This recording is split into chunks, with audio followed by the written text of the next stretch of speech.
what I'm trying to do is come up with a library that encourages a certain style of programming, and OTP encourages a different style of programming, and this will show some of the differences there. So in the discussion, watch for patterns, because I want to emphasize the patterns in an architecture. And it's not so much, I'm not going to be showing you code, I'm not going to be showing you details. You can look it up in the manuals and figure it out for yourself. You're going to learn more by coming up with a little idea and trying it out. But what I am going to show you is the design components and the considerations that make it important to use ETS properly to get the concurrency you're looking for. So look for cooperating sets of OTP components. And this is typical, you'll have a supervisor with a bunch of servers and things like that. That's what I talk about as a cooperating set of OTP components. But then also look for patterns where I'm replacing a series of OTP components with data that's accessible from concurrent data structures instead of in the layout the way OTP pushes you. And here, everything is really related to doing high volume with multi-core. Because if you're not on multi-core, you're not going to get the concurrency benefits as much. You'll still get it because the Erlang for scheduler is very good and very efficient. But you're just simulating concurrency at that point. When you have multi-core, you actually get real concurrency happening. And if your environment doesn't have the kind of hardware or the kind of problem scale, then maybe you won't see a difference. So the first thing,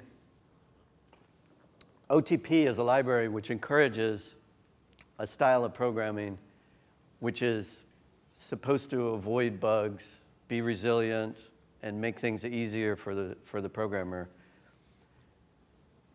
It's a communicating sequential processes. If you know from CAR HOR, CSPs was something big a couple decades ago. There's many processes. Each process is independent. And they all have their own memory space, stack, control.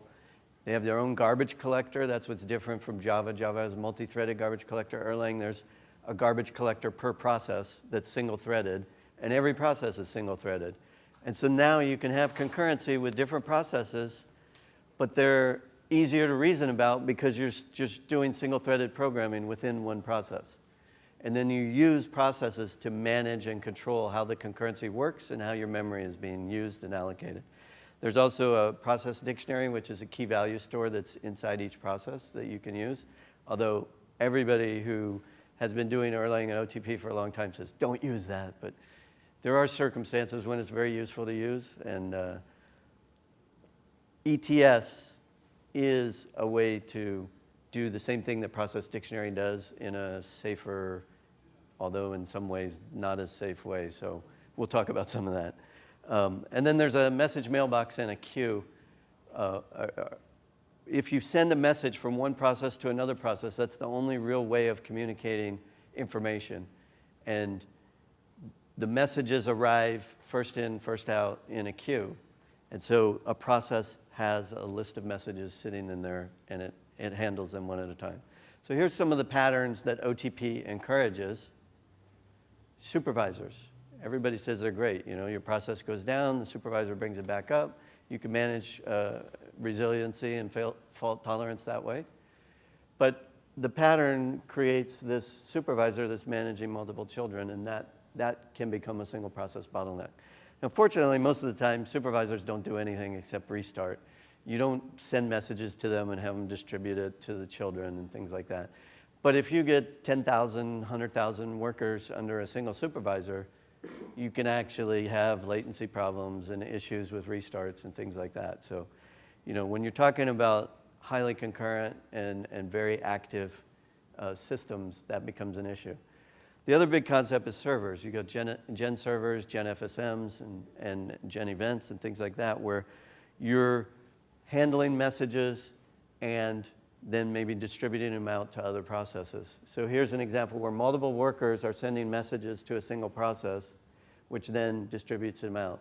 Maybe this is a router and it filters based on type, and then multiple processes can contribute from many sources, and you can categorize and route the information. The nice thing about using Gen server-like approach is that You get automatic serialization. There is an ordering. The order that the messages arrive is the order that they'll be processed. Each message is processed one at a time. They're independent transactions. So you get isolation between data that's flowing through the gen server.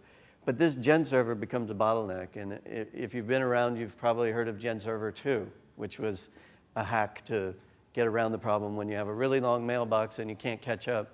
Once you fall behind, it's hard to catch up because you're sequentially pulling one message at a time. Gen server 2 would dump all of it into the memory of the process, and then you have to write your own queuing and messaging, and it gets to be a nightmare. But it sped things up a little bit, but you still have this single process bottleneck.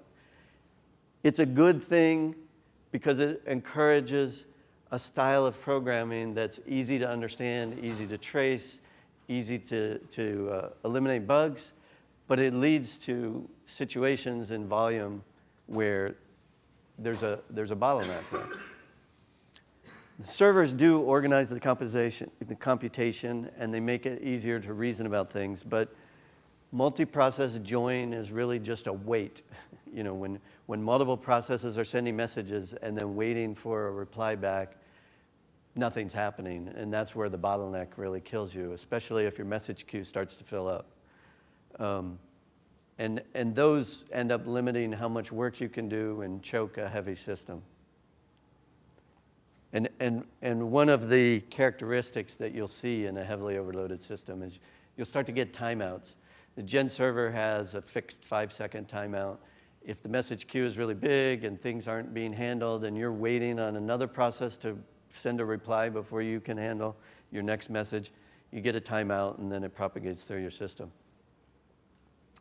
So the other thing about Erlang and what OTP takes advantage of is that all the data structures, all the algorithms and libraries are single process data structures. If you use a dictionary or an ORDICT or lists or the trees, GB trees, those are all single process in the space of the process that's executing data structures. So you can't get any concurrency out of those. One process is dealing with the memory structure. Binaries are sort of the one caveat to that. If you have a binary that's bigger than 32 bytes or 64 bytes, depends on your architecture you're compiled for, then the binary data is actually stored in a shared heap, and there's just a reference in the process space. So now multiple processes can actually point at the same binary, and you can get concurrency working on the same data. So if you're using, let's say, a socket to receive data, and you receive it as a binary, multiple processes can be analyzing and looking at patterns in that binary at the same time. But that's really a optimization of memory and not a concurrency mechanism. Because if you wanted to signal to the other processes, you'd somehow have to change that binary, and that's not really what you do with binaries. And at that point, as soon as you change it, you've got a different binary, and then the other processes can't see it until they are sent a message with that binary in it. And so you kill the concurrency by sending a message. Erlang term storage was a data structure that was brought about to make it possible to handle large amounts of data in a key value type store, just like the process dictionary, but to avoid garbage collection. Because if let's say you had the entire phone book inside a single process in the process dictionary, you could get very fast lookup, but every once in a while the garbage collector is going to run, and it has to walk through the entire dictionary to see if any of those references are things that could be garbage collected or not. And that pause occasionally caused problems. So when they were originally doing telephone routing and they wanted to do real-time lookups, they needed a way to look up data in a large data structure that doesn't get garbage collected because it's static and it's not going to change very often. And then you can avoid those pauses. Now, one of the side benefits was by putting the ETS data structure outside the process, it could then be accessed by multiple processes. And once multi-core came around, that turned to be an advantage that ETS had that, I don't know if it was originally visioned, but it turned out to be a nice, big benefit of ETS. So ETS it stands for Erlang Term Storage. It's a key value store of Erlang terms, tuples. are what go in it. And it's the one truly concurrent cross-process data structure that's in Erlang. It's part of OTP, it's part of the VM. You know, it is built as an OTP component as part of the OTP library. So when I say OTP encourages all these things, that's in the architectural language of here's how you build a server and supervisors and so on. But ETS is a data structure tool that you can use in other ways. It lives in the separate memory, like I said, and that allows other processes to access it. And it also avoids the garbage collector of a single process running through it. It's really an in-memory data structure that's implemented in C. So it's on par with BIFs in terms of C access to data structures. And the owner of an ETS table is the process that creates it by default. You can assign that by giving it away, but in general, this is a key point to remember because if the owner of the process dies, the table will be removed automatically right out from under you. So you better be careful what process creates the ETS table if you need that ETS table to be around for other processes. And that's where it gets tricky. Normally, when let's say you're dealing with a process dictionary and some data structures inside one process, you don't have to worry about any other process, and that's the OTP encouraging way of writing things in a single process. But if you start to use concurrency and things are shared, now you have to think about what does it mean for it to be shared and what is the lifetime of that data object, because the lifetime of that data object has to be greater than the lifetime of the other processes that access it. And the big win is avoiding the garbage collecting. It's really good for really large data sets because the garbage collector won't visit it. I was going to draw a picture that showed locking of tables and rows and things, but it's just too hard to draw all that stuff all at the same time. So this is a basic, conceptually, what an Erlang term storage is like. Each row is a tuple. You could make a record, and that's the most efficient usage of them, where the record name and the key field in the record, and then your other data. In this case, I have messages with timestamps and sizes. And then this is the indexed field. In a key value store, normally you have a key and then you have a value. The way ETS does it, you have a tuple, which is the entire value structure, and the key is contained in one of the fields of the tuple. And so that you identify which field is the indexed field on that. And you can make that a compound field. That can be a tuple itself or another record or anything like that. And we'll get into that later. I'll talk about key partitioning as an important way of using that feature. So there's locking that's done by the VM in the C code that manages the ETS table data memory. And normally, by default, one writer is allowed to go into an ETS table. And so the table will be locked, somebody writes, and then you're out again. And it's quick. It's a very fast thing. It's on the order of microseconds to go into an ETS table. So it's not that heavy.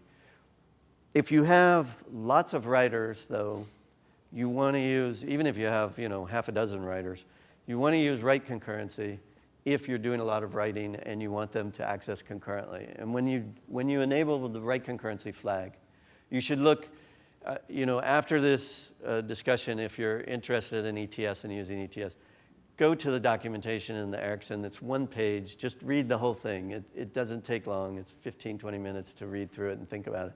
It tells you a lot of little details about locking and so on. And it's really, you can code directly from that and gen up your own example. But when you do write concurrency, if you have multiple writers, it will do optimize the data structure so that you can have concurrent access from multi-core and get much better performance.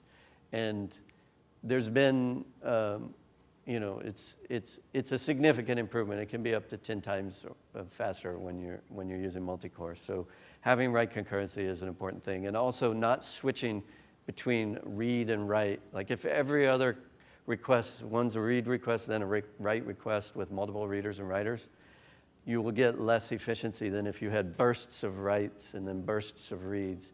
And if you have big blocks of those, then you want to use read concurrency and write concurrency at the same time. But in the documentation on the Ericsson built-in documentation, it talks about that stuff. Sure. Is the write to ETS always synchronous? Yes. Now, I'll get into very specifically later what's atomic, what's isolated, and what's not, because it depends on what you're doing and reading and so on. You can end up doing non-atomic things. But in general, when you're writing to ETS, if you write a tuple, that's atomic, it's isolated, nothing else sees intermediate results, and it completes. And there are insert commands where you can insert multiple objects, and those are atomic and isolated too. So we use that to advantage when we're doing concurrency. Yeah, it's the only way to make concurrency work is to do atomic write type operations. You do get read and write locks for each tuple. So if you have 16 cores and you're accessing 16 completely different records, you can do that completely simultaneously, and you get real benefits on multi-core doing that. When you do access ETS, though, it's not residing in your process space. It's residing in the ETS separate allocated process space by the VM. So if I access something in my key and say, give me the record structure, it actually has to copy that record structure into my process space. So every time you access for a read, there is a copy. But it still is on the order of microseconds for that sort of thing to happen. It's really fast. If the data structure is this huge tree of list pointers, then it's going to have to copy that stuff. But if it's pointers to binaries, which are residing in the heap, then it just copies the pointers, and you get a top-level copy of the record structure. So it's very fast and efficient for records being stored in ETS. And now that we're moving off of records to maps, then we'll have to rethink how we use ETS in that way. But there's caveats, though. When you use ETS concurrency, first of all, you have to know what are the atomic operations, because you can't read a value. Let's say I have a counter I'm keeping in the ETS table, and it's currently at 250. So I read it, and I say, oh, it's 250. Let me just bump that. So I'll make it 251, and I'll go store it. Meanwhile, another process read 250 and bumped it already, and somebody else read 251 and bumped it, and now I go write 251, and it was supposed to be 253. So you can't read and then write. That doesn't work in concurrent access. There are two atomic operations that come with ETS, update counter and update element. And update counter does that bumping without reading it. So it will go into ETS, and internal to ETS, it reads the value, increments it, and then stores it, and then returns to you the newly stored value. That all is guaranteed to be atomic and isolated inside the C code. Watch out for read plus update. It's just not concurrent safe. Anywhere you see code that reads an ETS table and then even the very next line writes to it, not concurrent safe, it's going to fail one day. And if you have a high volume system, it's going to fail in about 5 minutes. It's not going to happen tomorrow. If you use fold, select, first, next, those are all iterators. They do read, read, read. They're doing read one record, and then a little bit later read another record, and anything can happen in between. So those are not safe. And always, always try to be aware of who owns the table. There are functions to manage ownership of the table, but they get complicated to use. They complicate your code, and I haven't found a real good benefit with them yet. So I use a simpler technique that I'll describe later. So here's some concurrency strategies. Now I'm going to be talking about architectural considerations, patterns to look for in your data or in your system that you can use, but you have to think about how you represent them in the data so that you get the most benefit from using ETS. And these are, the things I'm going to talk about right here are partitioning strategies. So if I use, let's say I use 2 ETS tables, I can delete one table, and that's a partitioning strategy where I can manage the memory and manage the objects very easily. But I also talk about partitioning in other ways too. So first of all, having 2 tables or having the owner of a table, I can delete the table or I can kill the owner. both of those will result in the entire table getting deleted. And that's a manual garbage collection technique. If you know you have a bunch of data, you can put it aside, create a new structure, put some data in it, and then delete all the old data in one fell swoop. Splitting read and write. This was a trick that Fred Ebert used in disk count. You have an ETS table that's only writable, and you have another ETS table that's only readable, and you can have the same data in both of them. Now you get full read concurrency, full write concurrency. Things slow down as soon as you switch context between read and write. In his case, the data that was being read was not the data that was being written, because I see puzzled looks like, that doesn't work. This is about partitioning, so you have to think about your data space and think about how to partition it. In his case, he was limiting who could read the data, how many people could read it, so he incremented a counter in the write-only table. If the counter was at 0 and you incremented it, you got back 1, you're good to go, you can read it. If you incremented and got anything other than 1, you can't read that other table. That's cooperative partitioning that allows concurrency without locking. It's a form of locking, but it's like parallel locking. And if I was going to allow 5 people to read simultaneously, any number less than 5 works. As soon as you get 6, you can't read. But you have to agree to follow the rules of the architecture and not read that table if I say you don't get the chance to read it. So, but look for patterns in your data that allow you to separate read-only data from write data and try and optimize that so that you can get the benefit of the concurrency in the best way possible. As soon as you start switching context, I write 5 records, and then I switch to reading, and I read 5 records, it has to lock the table. And as soon as you go through a lock, that's a single point of contention. We got rid of the single process, and now we've got a single lock. And in the last 2 years, Erlang Now has been the big bone of contention. That Erlang Now is guaranteed to return a unique value every single time. And that means it has to lock, increment, and unlock. And if you have high concurrency where you're timestamping things, that's the bottleneck, that lock. And there's nothing you can do about it except don't call Erlang Now, or the VM eventually come up with another way to guarantee that. But here we want to partition our data, and sharding is another technique people use with databases. You might see this with Redis or things like that, where the key range defines where data is stored on which shard, and that way you get less contention and fewer hotspots because you can partition it based on the statistics in your data or whatever values you can use for the ranges. And what this means is when you're looking at the data, you may want to be very particular and discerning when you choose what values to give your keys. We started out at one point just random UUIDs for things. Well, much later, it's like, it would have been nice if the date component, even if it was obscured, was first, so that we could get rid of a week's worth of data just by looking at prefixes or partitioning the key space and eliminating things. So partitioning is a very important piece that you need to consider early on, because it not only affects how concurrency works in your system, but also how you can manage data and how you can speed up algorithms by having implicit knowledge in your keys that you don't have to run algorithms to decode things and figure out. Another way to partition, which you don't see as often, is cascading to create tree structures. So sharding is just a flat list partitioned in one dimension. But you could use a decision tree and have a series of ETS tables, and at the top level point to which ETS table on each level of your data decision. And so you could have the key like a radix sort going down and partitioning to a particular table and then having a subset of data that way.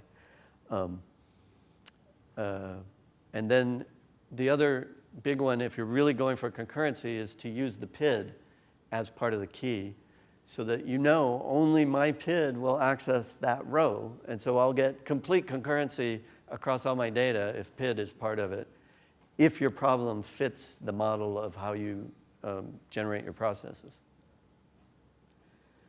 So now another concurrency strategy is the data access.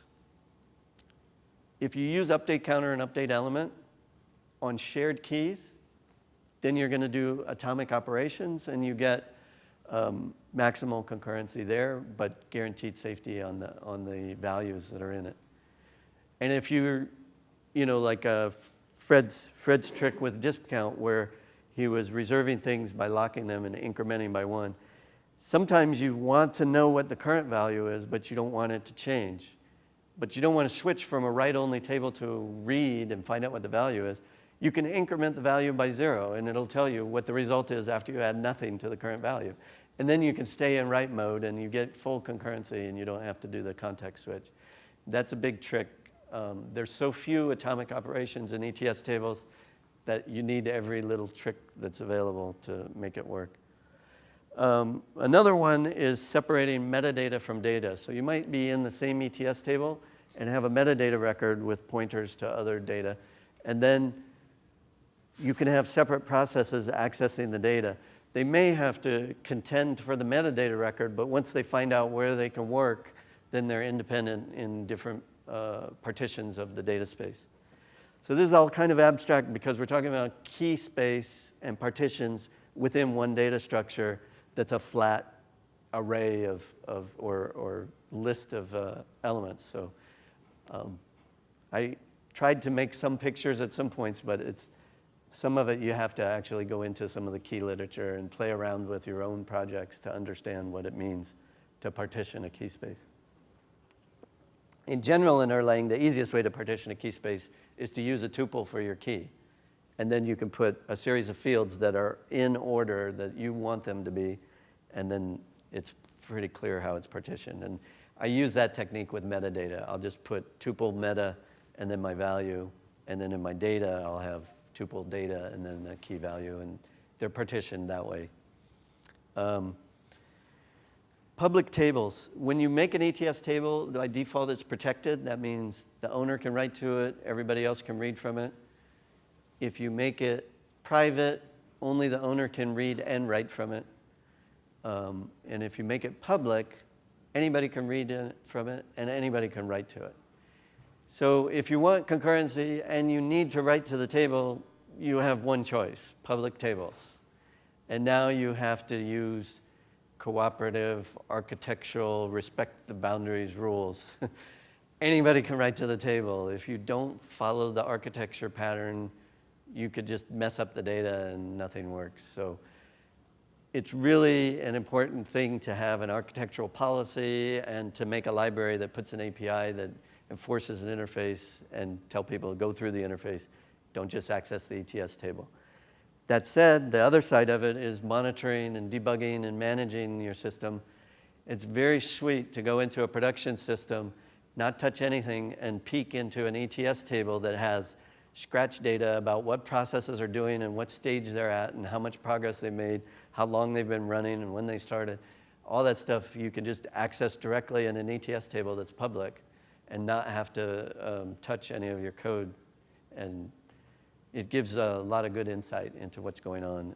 And it can all be done concurrently by the running system. So now, if you want to design an ETS solution that avoids single process bottlenecks, we're going to talk about some of the patterns that you use. Supervised processes. So the big thing is knowing who's the owner of the ETS table. The simplest way is to have either a supervisor, although that's kind of not recommended to do extra stuff in a supervisor, or a dedicated gen server that owns the process. And you want that gen server to create the ETS table before anybody accesses it. And you want that gen server to live longer than anybody else that does access it. So you would create the ETS table, then you would spawn your workers, and then you would access the ETS table from there. At any time, if the owner died and the ETS table went away, you would want all the workers to go away. Otherwise, you're going to get crashes on those workers because the ETS table is gone and it'll return bad arg because the table doesn't exist. So don't ever just, oh, I need an ETS table. Let me just put it in this function, put it in an API library. Anybody can call it.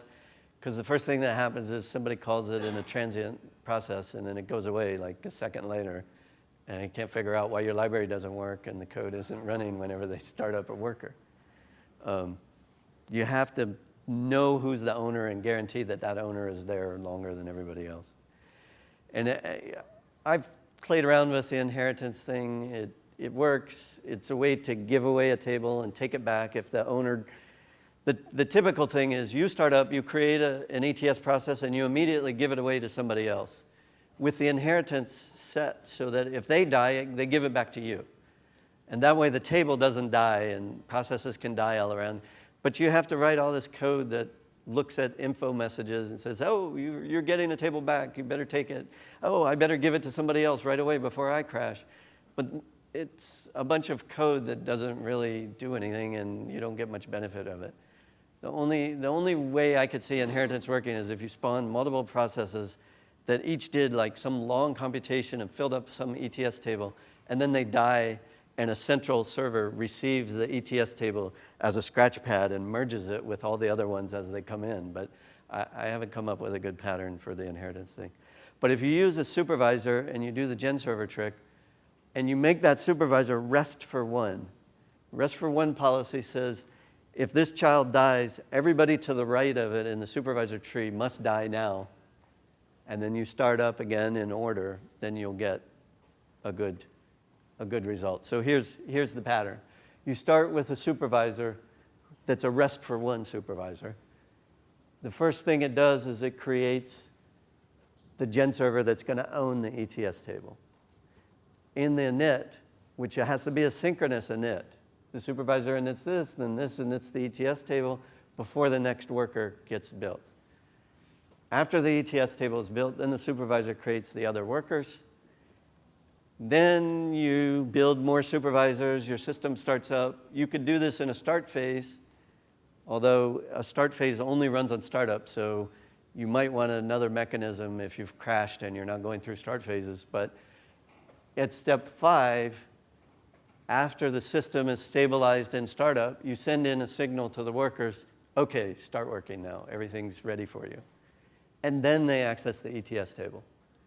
If this guy dies and the ETS table goes away, the rest for one kills everybody, rebuilds in the same order, and the workers don't start until they get the signal at step 5 again. You want that consistent, stable start process to make sure that concurrency doesn't bite you like a school of piranhas. That's what happens when you launch a bunch of workers, they immediately start working as soon as they get time. And if you're not ready for them, it's not going to work. The other technique that you need to know about is using the atomic operations. First, there's table level operations. And in some of my patterns later, I'll show you this. If you create a new ETS table or you rename an ETS table, that's atomic.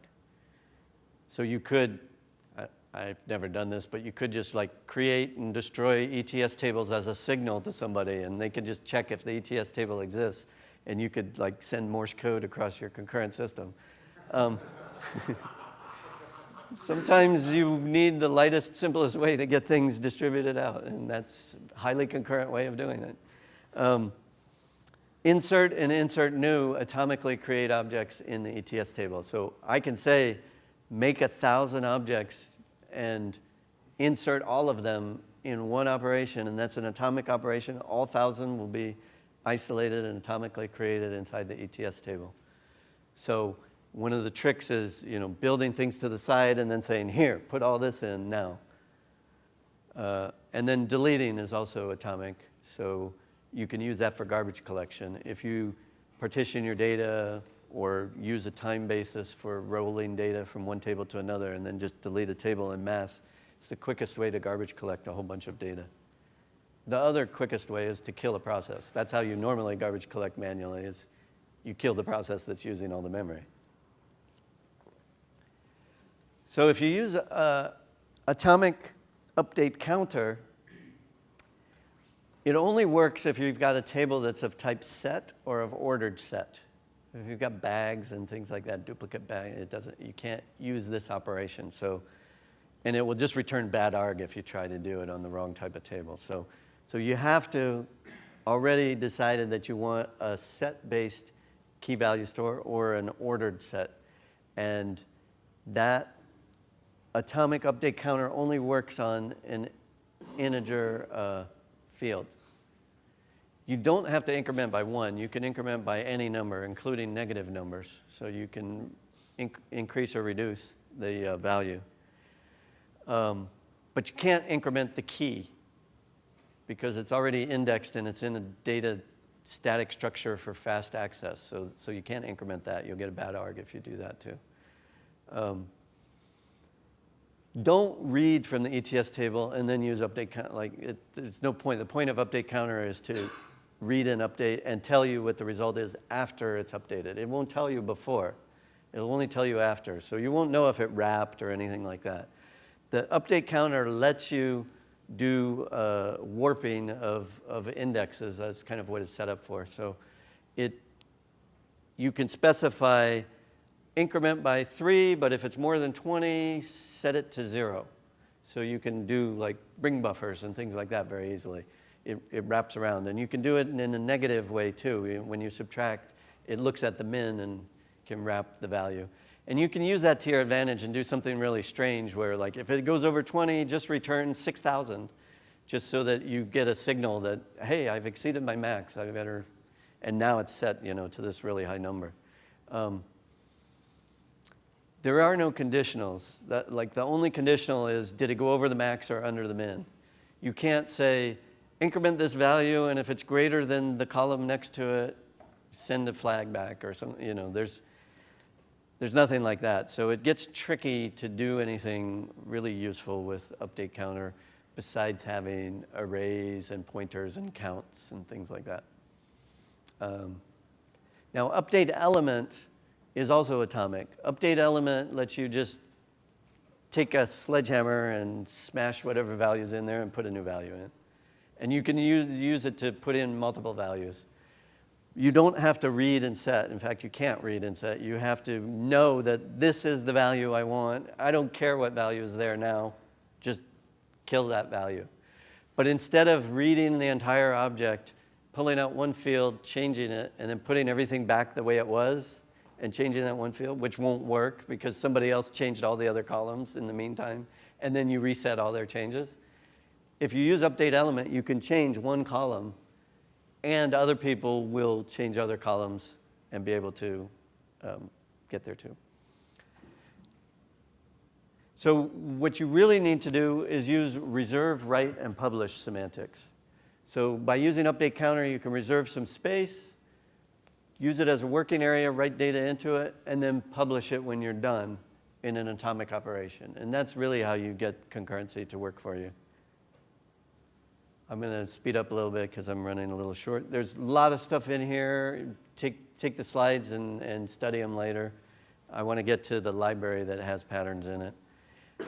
Key partitioning. If you use key partitioning properly, that's a good way to set aside the work area. So when you do reserve and then use that as your working area, that's in a key partition space that won't be overwritten by other things, then you can publish and commit. And if you do, in the working area, create multiple objects, then you can grab them all with a long select because they're in the working area, but then insert the entire set in one operation with insert new into the publish area. So the atomic operation happens atomically.